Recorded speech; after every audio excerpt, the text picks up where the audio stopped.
Bien, jóvenes, ¿cómo están? Buenas noches, ustedes saludarles. Deseo se encuentren muy bien. Bien, se nos alargó, se nos atrasó. ¿Cómo le podríamos llamar a estos atrasos que tuvimos de las clases? Pero bien, lo que está acá, no le tomen foto porque es el programa, quiere decir que no lo han leído. Entonces, yo estoy haciendo mi chance. No, tomándole foto, es un programa, ya lo leyeron. No, mira pues, tenemos parcial la próxima semana, ¿verdad? Bien. ¿Qué es en el parcial? Que es lo que todos quieren saber. El repaso que hemos visto y lo que veamos hoy y el día viernes. Así que los insto el día viernes, pero el viernes también tenemos clase. Los insto a que vengan a clase el día viernes, porque ¿qué voy a examinar? Ya saben ustedes, solo lo que vemos en clase. Nociones, avance por favor.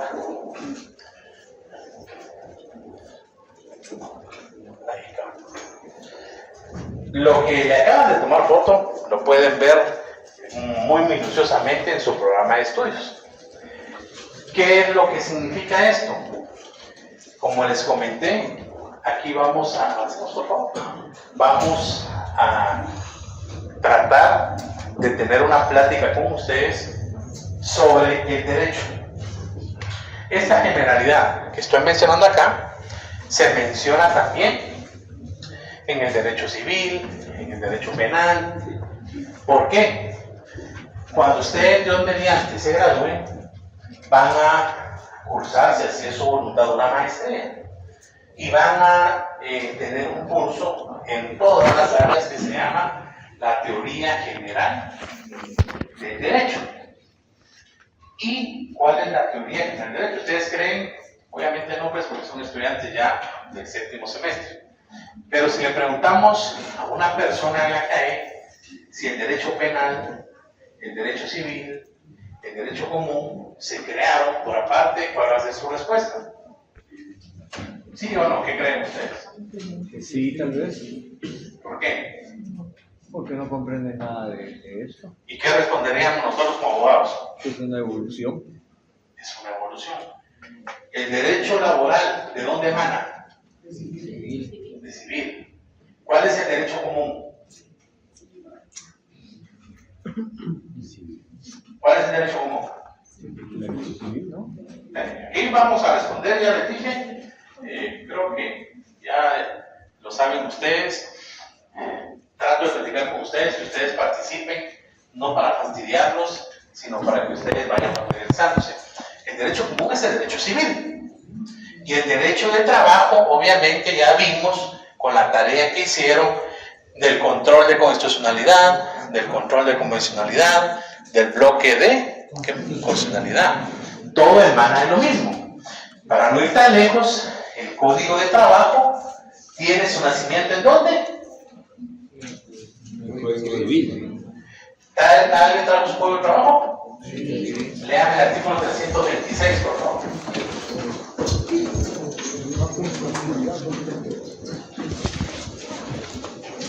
¿Se podrá pagar solo esta? No.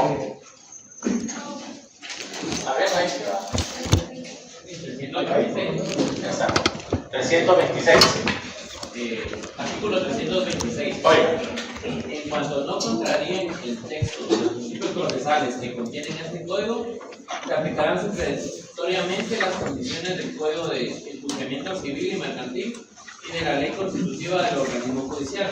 Si hubiera omisión de procedimientos, los tribunales de trabajo y prevención social están autorizados para aplicar las normas de las referidas leyes por analogía, a fin de que pueda dictarse con prontitud la resolución que decida imparcialmente las condiciones de las partes. ¿Y cuál es el Código de Enjuiciamiento Civil? Procesal civil.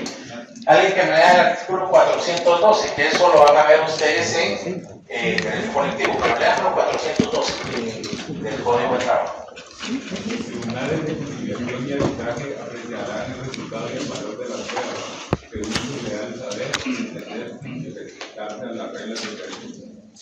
Sin sujetarse a las reglas del. ¿Cuál es el derecho común? Derecho civil. Entonces, generalidades. ¿De dónde nace el derecho del trabajo? ¿De dónde nace el derecho común? Yo ya fui estudiante como ustedes. Esto no se lo voy a preguntar. Importante que lo lean. Ustedes, creo que se lo tuvieron en el primer semestre. Cuando ustedes vienen acá, uno es imposible, o materialmente es imposible, que uno abarque todo el contenido de manera puntual. Lo que hacemos es, pues obviamente, como decimos coloquialmente, dar pinceladas de la cátedra, y por eso es que yo les supliqué que cuando toque la próxima clase, ya ustedes puedan leer para que vengamos a discutir. Discutir no es pelear. ¿Qué es discutir? Así es. Cuando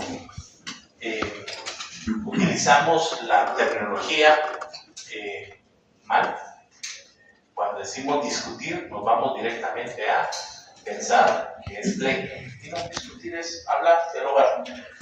Continuamos, por favor.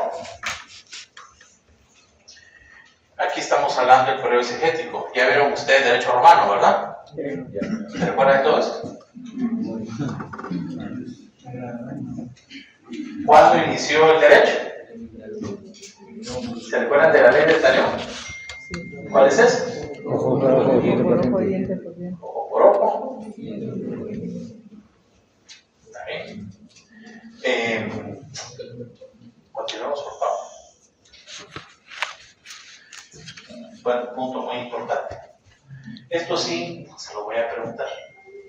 ¿Ya? No por nada malo. Las escuelas.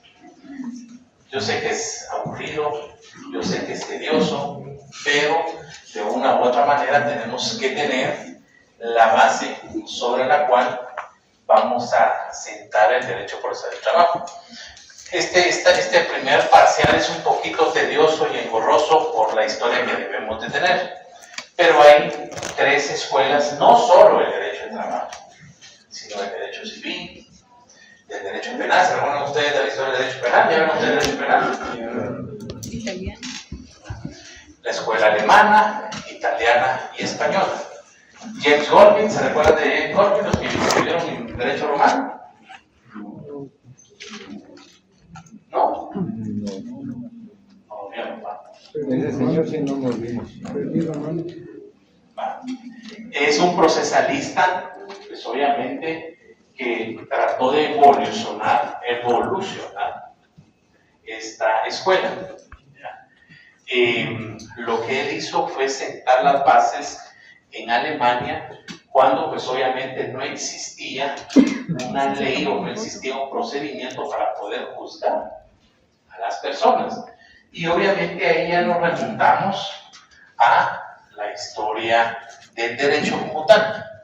Entonces, la idea de que ustedes puedan investigar esto, no se vayan a centrar, porque yo sé que les preocupa el parcial, pero no se preocupen por el parcial, preocúpense por aprender. ¿Que les puedo preguntar esto? A lo mejor mencionan las 3 escuelas del derecho: alemana, italiana, española. Si vemos a la italiana, Giuseppe Chovenda, ¿se recuerdan de él? Tampoco. Muchachos, dejen de estar tanto TikTok, por favor. ¿Lo has visto, verdad? No. Carneluti, ese sí. Caneluti, sí. Ah, Ese es por penalista. por eso.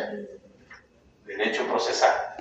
Por eso les digo yo, cuando hablamos del derecho, no es que exista un derecho civil como tal primero, un derecho laboral, es un solo derecho. Cuando nos remontamos a la antigua Roma, ¿cómo se juzgaban a las personas? ¿Se recuerdan ustedes? Gentus, a los romanos por aparte y a los demás por aparte. Así es. ¿Y qué es lo que pasaba? No me gusta utilizar esta palabra, Pero ¿qué es lo que pasaba con los esclavos? ¿Tenían derecho ellos a ser oídos? Absolutamente nada. ¿De dónde sale la historia? Que todos vamos ahí el viernes después de Acción de Gracias a Black Friday, pero ¿de dónde sale eso? Ya saben ustedes la historia, ¿no? No. ¿Cómo?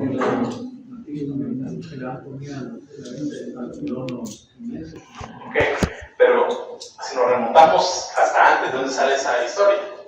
Cuando un esclavo ya había llegado, por decirlo así, a un límite donde dueño, porque era el dueño, sentía que ya no le servía, había un día al año que podían intercambiarse esclavos. ¿Ya? Y ese día, lean la historia, no me crean a mí, porque la mente falla. Y ese día era un viernes. Entonces, lo hacían, ¿por qué? Porque de una u otra manera, para ver si rendían las personas con los nuevos patronos. Entonces, todos vamos allá a ver las ofertas, claro, se ha tergiversado, pero si nos vamos al origen de esto, Black Friday, Viernes Negro. ¿Por qué Viernes Negro? Porque venden a los negros, no sé. Entonces, yo en su momento, yo sé que es muy tedioso para ustedes, pero sí les insto a que vuelvan a leer Carneluti o Niceto Alcalá de Zamora. Él es un tratadista español muy bueno, ¿ya lo han leído? ¿No? No. Va, eso sí no me lo puedo leer, por favor. Va, la escuela alemana, italiana y española. No vamos a profundizar porque nos llevamos todo el semestre. Eso es para una maestría. Continuamos, por favor. Como nos enfocamos específicamente en el derecho de trabajo, ¿qué nació primero? ¿El derecho individual del trabajo o el derecho colectivo del trabajo? Bueno, aquí me dicen individual, aquí me dicen colectivo. ¿Por qué? Por las revueltas que habían en los Estados Unidos.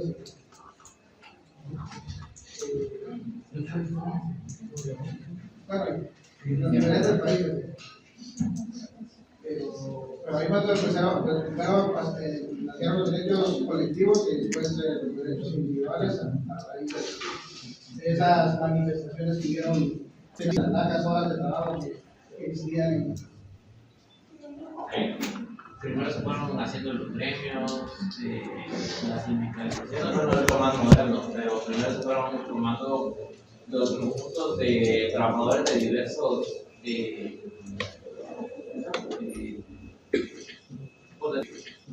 de trabajo, y eso fue evolucionando hasta temas de sindicatos que fueron los que empezaron con la lucha de los derechos de los trabajadores.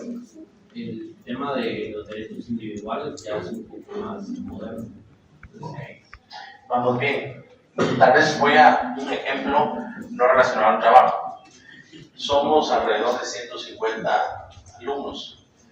Si yo les pongo en el primer parcial una pregunta de 30 puntos, y si uno me dice algo, yo voy a decir, y puedo ir a alegar a la coordinación o no. Mires que el licenciado se está drásticamente exaltando, pues, porque le está poniendo un examen, está pelando ese. Una pregunta del examen, 30 puntos. Si uno llega a la coordinación, ¿qué van a decir allá? Nada. Pero si vienen los 160 y se agrupan y van allá, ¿qué va a hacer allá? Eso le va a causar a la facultad una imagen, y vienen ustedes y como son tranquilos llaman a la prensa, llaman a todos. ¿Qué me va a tocar hacer? ¿Qué nació primero? Si una persona venía y no estaba de acuerdo con las condiciones del patrono, ¿qué le decía o qué le dicen a uno? ¿Le interesa? Si no, hay otro puesto ahí, hay más personas. El contrato de trabajo, eso es un punto de tesis. El contrato de trabajo es un contrato de trabajo como tal, o es un contrato de adhesión. ¿Saben ustedes qué es un contrato de adhesión? 1570 del Código Civil. Pero, ¿qué es el contrato de trabajo? ¿Qué es un acuerdo un contrato, un acuerdo de voluntad en 1251 del Código Civil. ¿Qué es un contrato como tal? Es el acto por el cual dos o más personas convienen en crear, modificar o extinguir obligaciones. Perfecto, ¿verdad? Si yo digo, me parece, firmo o no firmo. ¿Sí? Según lo que usted está planteando, como yo lo veo, sería un contrato de adhesión, porque el patrón es quien establece las condiciones y el trabajador únicamente firma de que está aceptando. No a poder negociarlo, a poder añadir algunas cláusulas, nada. Entiendo lo que usted me está diciendo de que es un contrato o es solo de adhesión, o sea, solamente de aceptación de cargos. Aquí ustedes, yo sé que todos somos pensantes, pero la lógica jurídica es muy importante. ¿Por qué menciono el contrato de adhesión? ¿Quiénes están manejando tarjetas de crédito? Todos manejamos, ¿no? Porque es una necesidad que tenemos. Y cuando vamos a un banco y firmamos, ¿o quiénes tienen línea de teléfono?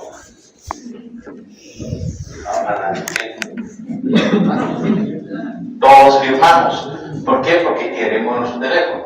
¿Y aceptamos las condiciones? ¿Para cuáles están? ¿Por qué lo hacemos? Porque queremos el teléfono.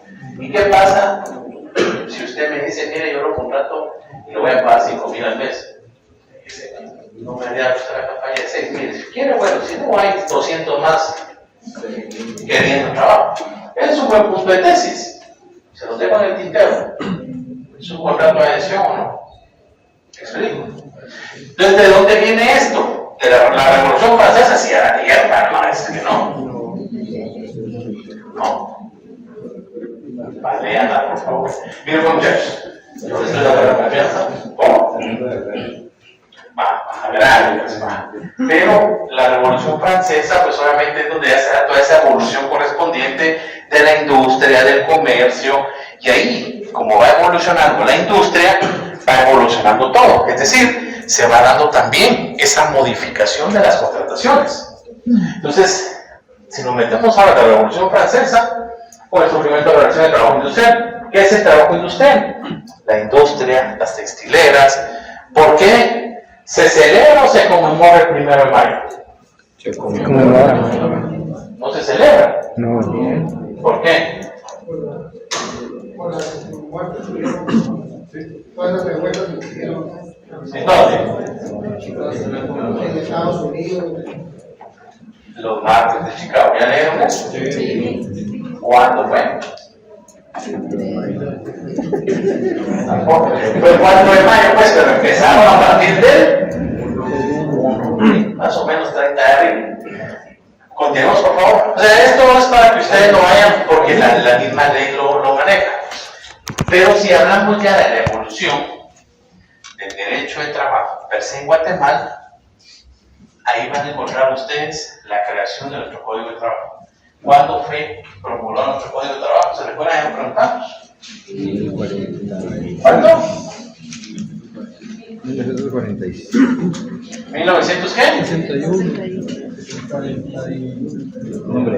Apúntenlo pues. Les voy a dar un chivo. Apúntenlo pues. Tampoco crean que no se recuerdan. Eso no lo inventé yo, está al final del código. Pero para este es el código que yo utilicé para mis privados hace más de 18 años. Están hasta el final. Y acá, cuando yo era estudiante, acá lo apunté. Por eso se recuerda la primera recomendación que les hice. El código que ustedes van a utilizar, y ese es el código que yo compré en el 7º semestre. Y está. Pues la reforma se lo fue adheriendo, ¿verdad? ¿Cuándo fue? Entró en vigencia 2 meses después de su publicación en el Diario Oficial, el 16 de agosto de 1961. Es decir, fue publicado el 16 de junio de 1961.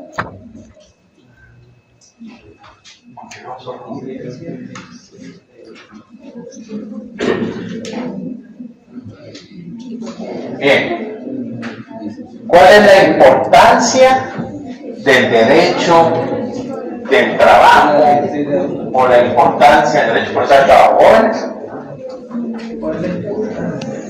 ¿por qué creen ustedes? No, yo creo que ya les dije a ustedes. A mí no me interesa definiciones memorizadas.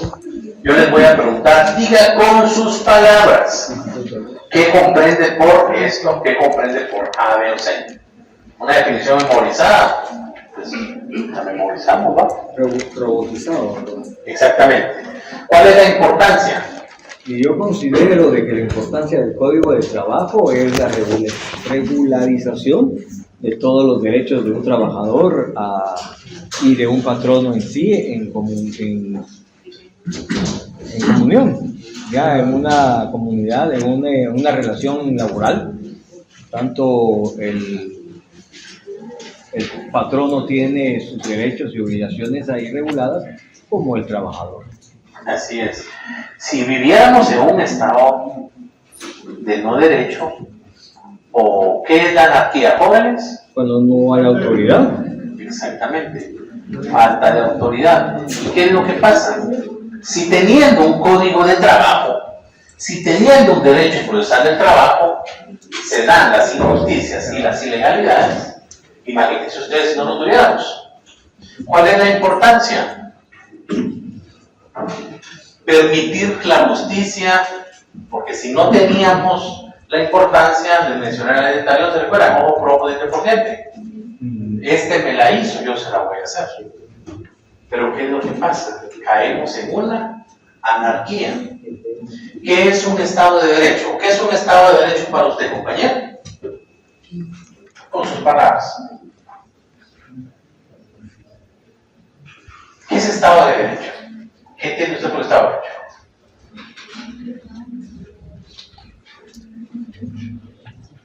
Okay. Solo derechos. No, ¿qué es un Estado de Derecho? ¿Qué es un Estado de Derecho? Cuando se cumple lo normaban las leyes que rigen a la sociedad. Nos guste o no nos guste, ¿no? Nos gusta pagar impuestos. Toma. ¿A quiénes han multado? ¿Por qué nos multan? Por cumplir algún normativo o algo. Entonces, vivir en un Estado de Derecho es someternos a las leyes y a las normas de una sociedad, porque si no existiera una anarquía. ¿Cuál es la importancia entonces del derecho procesal del trabajo? La regularización de las normas que van a regir y van a ser utilizadas en su momento para poder regresar o encauzar a la persona que está cometiendo una posible violación para que no la cometa. Hay un tema muy importante que debemos de tener cuidado al hablar. En todos ámbitos del derecho no debemos de afirmar. Es una posible actitud. Porque si no estamos violentando el artículo 12 que regula derecho de defensa. ¿Toda persona qué? Ninguna persona puede ser culpable. Exactamente. Y el artículo 16 de la ley de orden judicial. Segundo, continuamos, por favor. ¿Cuál es la naturaleza? Si hablamos que es un Estado de Derecho, ¿cuál es la naturaleza entonces? ¿Cómo? Pública. ¿Por qué pública? ¿Por qué creen que es pública? Exactamente. Porque si yo vengo y digo, a mí me va a tocar que crear normas, pues voy a crear normas dependiendo ahí es donde ingresa, y no estoy hablando de política, pero donde ingresan las ideologías del ser humano. Porque si yo soy más tendiente a una ideología, eso yo no lo comparto, pero de cierta orientación, voy a beneficiar más a un grupo. Entonces, por eso es que el Estado, claro, ahí es una clase de derecho constitucional, para ustedes, derecho electoral. Pero ¿por qué es pública? Porque quien la crea es el Estado. Las primeras clases se recuerdan que vimos, que les pedí que leeran el artículo 40 de la ley del organismo, ¿qué? ¿Se recuerdan? Solo lo apuntado. No, legislativo no. Ejecutivo, ¿verdad? ¿Lo ha leído? Es pregunta de examen. Ahí la apunta todo, ¿verdad?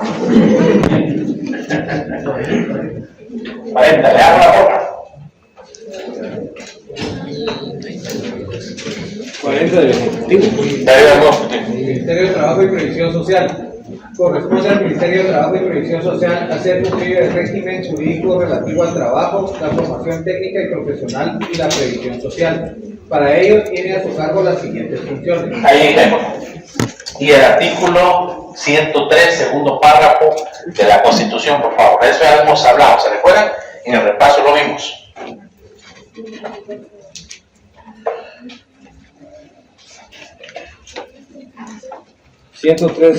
Tutelaridad de las leyes de trabajo. Ajá. Las leyes que regulan las relaciones entre empleadores y trabajo son conciliatorias, tutelares para los trabajadores y atenderán a todos los factores económicos y sociales pertinentes.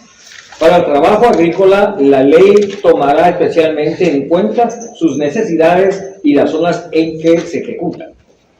Todos los conflictos relativos al trabajo están sometidos a jurisdicción privativa. Ojo, todos los conflictos Jurisdiccionales. relativos al trabajo. Aquí es, y le agradezco, aquí leamos, por favor, ya les dije, porque necesitamos, cuando el ser humano dice quiero, tengo una decisión muy impositiva, pero sí necesito que ustedes lleguen bien ya en sus privados y que no nos confundamos allá. Todos los asuntos relativos al trabajo se llevarán por jurisdicción ¿qué? Privativa. ¿Y qué es la jurisdicción privativa, jóvenes? ¿Qué es jurisdicción privativa? Con sus palabras. Para mí sería algo privado. ¿Ok? Que priva las otras ramas del derecho de conocerla. Ok. Perfecto. Ya vamos a ver jurisdicción y competencia. ¿Ya lo saben ustedes? ¿Ya vieron eso? La jurisdicción privativa significa la especialidad que tiene cierto juez o cierto funcionario para poder conocer del área. ¿Por qué? Se aplican los principios, ya me leyeron el cuarto considerando el Código de Trabajo, ¿verdad? Pregunta de examen. Aunque hagan así. Pregunta de examen. Cuarto considerando. ¿Se van a aplicar los mismos principios al derecho civil? No. No, ¿verdad? ¿Por qué? ¿Qué es el principio de tutelaridad? Con sus palabras. El principio de tutelaridad es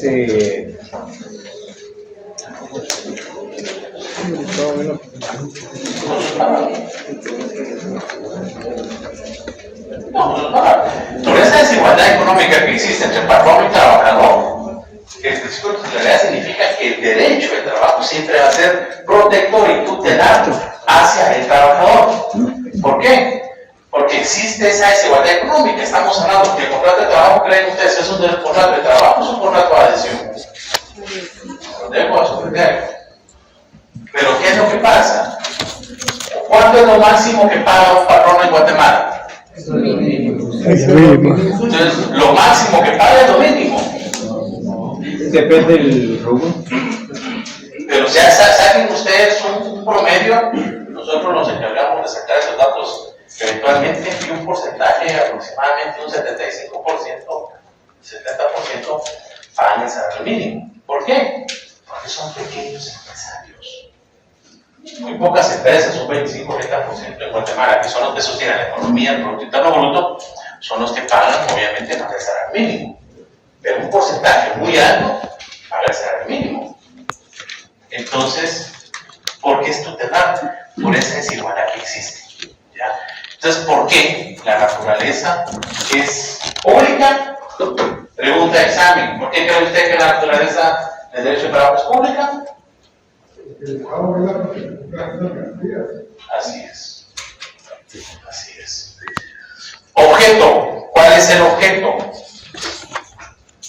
es regular la función jurisdiccional del Estado. ¿Por qué les dije que lean el 143? También lo lee con el 203 de la Constitución. ¿Por qué? ¿Cuál va a ser el objeto como tal del derecho procesal del trabajo? Regular esas relaciones entre patronos y trabajadores. ¿Cómo? Realizando o llevando a la solución de un conflicto. ¿Alguno de acá trabaja en tribunales laborales? No le voy a hacer preguntas, pues, ¿o ha hecho pasantías?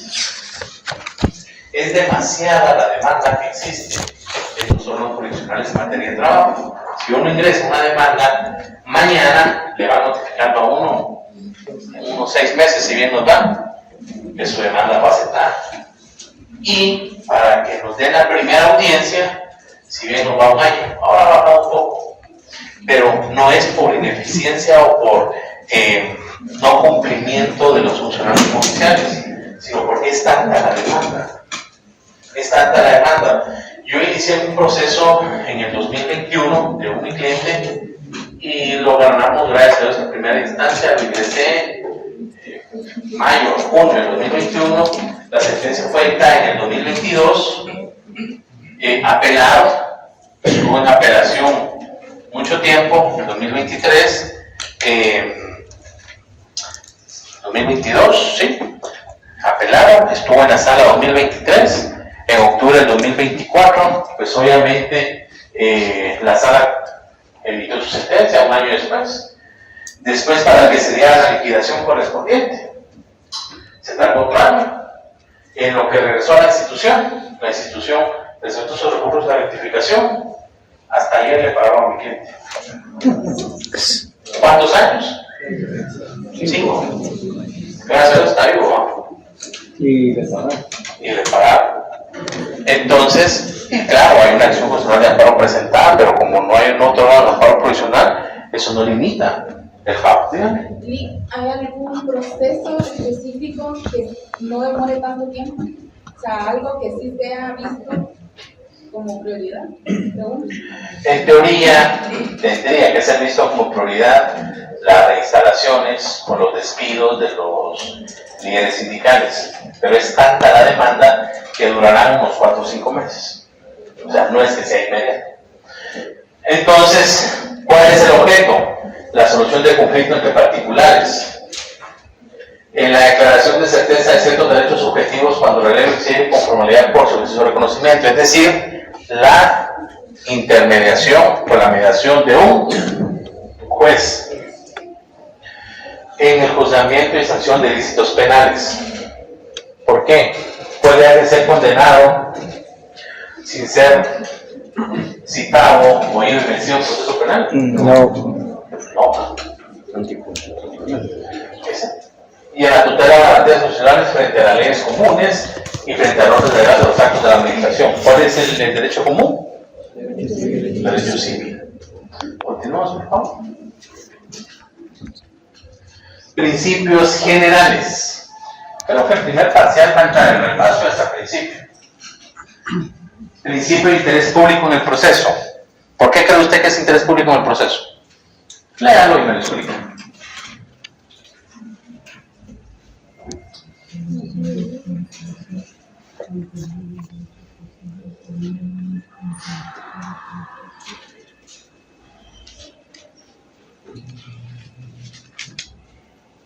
Léalo y me lo explica, no tenga pena.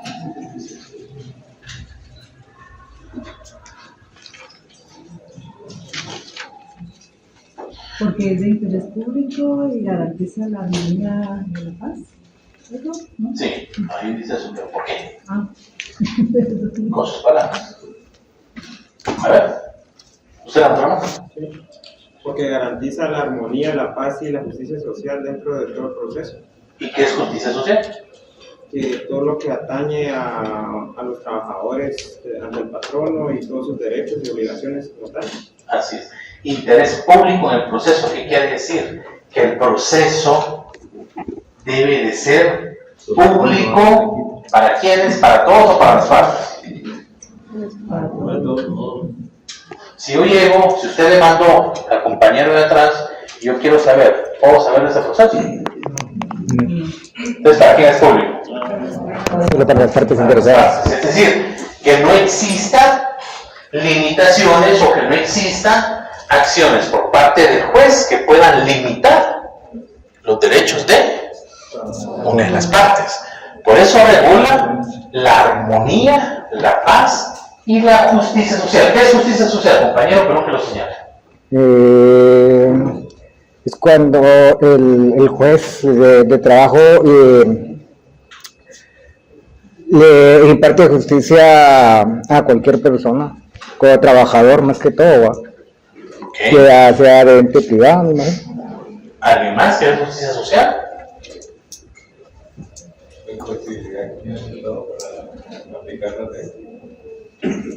La igualdad y dignidad y el reconocimiento de los derechos humanos. Okay. ¿Alguien más? ¿Todo lo justo es legal? No. ¿Sí? ¿Y todo lo legal es justo? No. ¿Por qué? Parece lógica jurídica, ¿eh? Sí. Pero eso es lo mismo. Lo que pasa es de que la justicia y la legalidad han tenido conflictos en la historia. Hablemos de histórico, acá era legal tener esclavos, pero no era justo. Exacto. El hecho de los, ¿cómo se llama? De que el poderoso podía aplastar al débil porque él era poderoso. Mucho tiempo fue visto como algo legal, Así guerras y todo. Yo considero que por lo general la ley o el derecho atiende a los intereses, principalmente de los que representan el pueblo. Entonces, nos podemos ir a un ejemplo, por ejemplo, cuando estaba el régimen liberal de Justino Vargas, que él prácticamente en 1974 estableció el reglamento de jornaleros. Pero ese reglamento era legal, no justo, porque eso solo legalizaba la esclavitud que había en ese entonces del pueblo guatemalteco. Entonces, era legal, más no justo. Y pues por eso es de que se da esa divergencia. Así es, y complemento con lo que usted está diciendo. Muy bueno. El artículo 151 y 152 abajo, les recuerdo que lo vimos y vimos que era legal el trabajo de un menor de edad de 14 años. ¿Es justo? Un niño, porque es ya un adolescente. ¿Por qué la palabra adolescente? Porque adolece. ¿Adolece de qué? Conocimientos. ¿Quiénes de acá tenemos hijos? Cuando los hijos son pequeños, ¿qué es lo que hacen? Cuando yo voy con mi hijo en la mano, se me queda viendo. Porque él sigue nuestros pasos. Entonces, ¿es justo que un niño de 14 años esté trabajando? No. ¿Qué tendría que estar haciendo? Estudiando. Pero el Código de Trabajo regular que es legal, ¿verdad? Por eso es que entra a jugar, hablando coloquialmente, el control de convencionalidad. ¿Se acuerdan de eso? Otro ejemplo es, por ejemplo, a la redundancia de los sindicatos cuando se van a huelga, porque ahorita, bueno, el año pasado se llevó aquí en el registro mercantil, que se iban a huelga, paraban las actividades laborales, y era legal, sí, pero era justo, ¿no? Porque nos perjudicaba a los que teníamos nuestro trámite. Así es, exactamente. Entonces, por eso, estamos hablando del interés público, o sea, el interés público para las partes, no para todos. Principio de carácter exclusivo y obligatorio de la función jurisdiccional del Estado. Ahí lo dice todo. ¿Usted puede funcionar como juez? ¿O fungir como juez? Ahorita no. Si vengo yo con el compañero y la compañera, Lee, tenemos un problema, es que lo ayude. ¿Puede emitir una sentencia? No. ¿Por qué? Porque tiene que pasar un proceso para poder ser juez, un proceso que está establecido en la ley de la carrera judicial. ¿Ya? Y el proceso de la carrera judicial regula quiénes pueden ser jueces. Entonces es función eminentemente jurisdiccional. No obstante, no es obligatorio, pero sí legalmente permitido, el inspector de trabajo puede tener una función conciliadora. artículo 280 del Código de Trabajo. Léase el 278, ya vamos a terminar, nos quedan 5 minutos por lo que hemos hablado. Ajá. Ojo, derecho procesal de trabajo. ¿En dónde vamos a aplicar el derecho procesal de trabajo? ¿En la inspección o en un juzgado? Por eso es que son principios procesales en general. Principio de independencia de la autoridad judicial. Yo siempre comparto esto. Yo en el año 2021 llevé un proceso, un caso, en donde pues sí vi la parcialidad del juez. Una cliente que su esposo trabajaba en una empresa de seguridad y pues obviamente no le quisieron pagar a ella sus prestaciones, la indemnización post-mortem, y el juez, desde que llegamos, lo noté parcial. Mire, fíjese que si nos tardamos en el proceso, pues esto va a llevar años, entonces llega a un acuerdo. Y hubo un momento en donde el juez indujo a mi cliente a que aceptara, y obviamente yo le dije, mire, señor juez, disculpe, ¿verdad? Usted está emitiendo criterio. Y el juez queriendo, pues, imponer su autoridad, me dijo, mire, lo voy a sacar, no puede, y yo lo voy a escuchar hasta aquí. Entonces, ¿qué fue lo que hice? Cuando le dije eso, el juez se calmó. Emitió la sentencia, y la sentencia un rayo gallina a ustedes. En el sentido de que sí le corresponde a mi cliente específicamente lo que en derecho corresponde, pero de una u otra manera no está demostrado que a ella le corresponde esos derechos, porque no hay un incidente de declaración post-mortem. Cuando el incidente de declaración post-mortem fue lo que me abrió la puerta para que ella demandara. ¿Qué creen que hice? Apelé. Entonces, ¿cuánto me va atrasando eso? 2021. 5 años. Veo que mi cliente siga vivo. Entonces, la independencia de la autoridad judicial. El juez no debe parcializarse con ninguna de las partes. O sea, el juez no debe, Dios mediante, ustedes van a llegar a ser jueces y los van a llegar a visitar, no aceptar dádivas, ser justos, ser conscientes, aplicar la ley conforme. Claro, uno nunca va a quedar bien con las partes. Continuamos, por favor. Que ese va relacionado con el principio de. ¿Por qué imparcialidad, jóvenes? Porque no tiene que estar ni a favor de uno ni a favor de otro. Exactamente. Y en ese caso que les conté, no es porque yo estaba defendiendo a ella, pero yo noté, es un hecho notorio, que el juez estaba a favor de la empresa, es una empresa de seguridad. Entonces, se refiere a que los funcionarios encargados de impartir justicia deben tener vedado conocer y resolver asuntos en que su interés personal sea en conflicto con su obligación. Esas definiciones se consignaron por signar. Ustedes pueden poner lo que ustedes consigan. Expliquen el principio imparcial del funcionario judicial. ¿Qué me van a poner ustedes? El juez no va a poner, el juez debe ser imparcial. Expliquen, por favor. Principio de igualdad de las partes ante la ley procesal. ¿Qué significa eso? Todos somos iguales ante la ley. Que si este es trabajador y este es patrono, ¿a quién le corresponde mejor puesto? A ninguno de los dos, o los dos por igual. A ninguno. Porque es el que pagaba, debe ser mejor gastar. No. O porque es el que de una u otra manera era el menos beneficiado, se debe aplicar en un 2% la tutelaridad. La tutelaridad se aplica en el derecho sustantivo, pero en la ley procesal todos tienen derecho a ser tratados por igual. Si yo demando, yo tengo derecho a que la persona que estoy demandando conteste. Y si esta persona me contrademanda, ¿tiene derecho a contrademandarme? Sí, yo tengo que responder. A eso se refiere eso. Principio de necesidad de oír a la persona sobre la cual va a surgirse la decisión. ¿Qué significa esto? Si yo tengo un proceso, si llevamos un proceso con usted en los tribunales y de una u otra manera esa sentencia le puede afectar al compañero, ¿O le va a surtir efectos al compañero? Veámoslo. Este principio radica en que la sentencia proferida dentro del proceso solo puede afectar a las personas que fueron parte en el mismo. ¿Qué significa esto?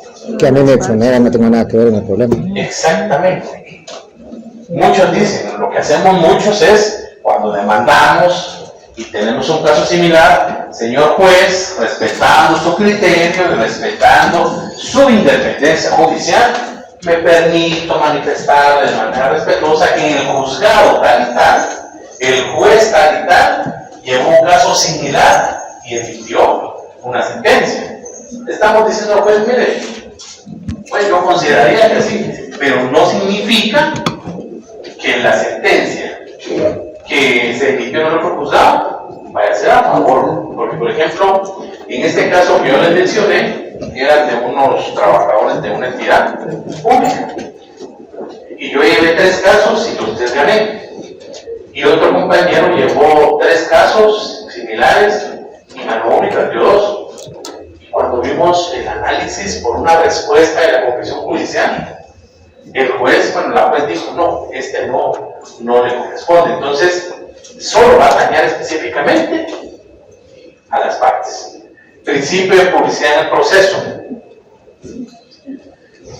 Si yo como parte tengo un proceso en los tribunales, ¿puedo ir a ver cómo está? Sí. ¿Tengo derecho? Sí. Y si el juez me niega, ¿qué puedo hacer? ¿Qué harían ustedes como futuros abogados?